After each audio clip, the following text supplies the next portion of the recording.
Artis Angelina Sondakh memperlihatkan koleksi bajunya dulu, termasuk bikini. Ternyata janda Adjie Massaid itu masih menyimpannya.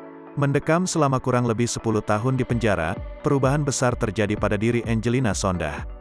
Ibu kandung Massaid tersebut memutuskan untuk menggunakan hijab dan menutup seluruh tubuhnya mulai dari kepala hingga ujung kaki.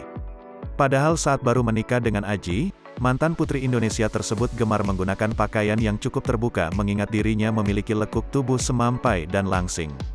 Perubahan yang dialami Anggi ini pun membuat koleksi lama pakaiannya mulai dari gaun hingga bikini jadi sorotan. Apalagi sebelum mendekam di penjara, Anggi masih belum mengenakan hijab. Angelina Sondakh masih menyimpan koleksi bikini dan sejumlah pakaian terbuka miliknya. Koleksi milik wanita berusia 44 tahun tersebut lantas dibongkar oleh Mark Goblet dan Sri, asisten rumah tangga Anggi. Tak tanggung, rupanya Anggi memiliki salu laci lemari penuh berisi koleksi bikini. Terlihat dalam video tersebut, berbagai macam model dan warna koleksi bikini yang pernah dikenakan Angelina Sondakh semasa muda.